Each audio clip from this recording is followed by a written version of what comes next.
Quel est le rapport entre Neil Armstrong et la cuisine? Dans les années 60, lorsque les États-Unis décident d'envoyer des hommes sur la Lune, ils se sont posé plusieurs questions, dont une essentielle qui nous concerne nous en tant que cuisiniers.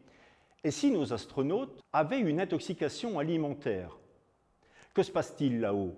On n'a pas de clinique, on n'a pas d'hôpitaux, il n'y a même pas de médecins. Donc il faut réfléchir à une stratégie pour éviter que ceci arrive.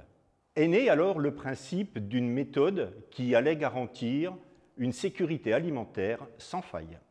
Cette méthode, on l'appelle HACCP. Revenons sur Terre dans notre cuisine. Nous allons parler d'hygiène. Nous sommes entourés de bactéries, de germes, de microbes. Ceux-ci prolifèrent, ils se déplacent, ils vivent, ils se reproduisent. La plupart sont utiles.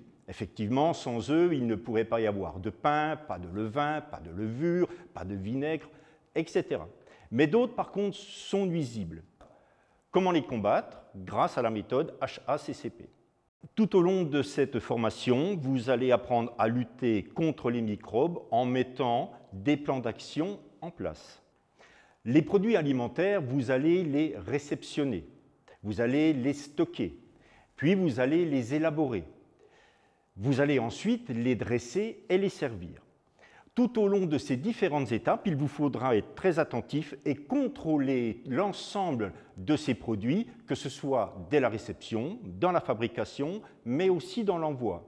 Pour ce faire, nous aurons besoin d'une hygiène corporelle, une hygiène vestimentaire, bien connaître nos produits alimentaires de façon à éviter toute intoxication alimentaire. Afin de satisfaire à ces obligations, il vous faudra faire plusieurs choses. Premièrement, écrire ce qui doit être fait. Deuxièmement, faire ce qui est écrit. Troisièmement, vous devrez contrôler que ce qui a été écrit a bien été fait. Quatrièmement, il vous faudra garder toute trace écrite de ce que vous avez fait. Ceci n'est jamais en vain. Vous aurez certainement au cours de votre métier un contrôle des services vétérinaires.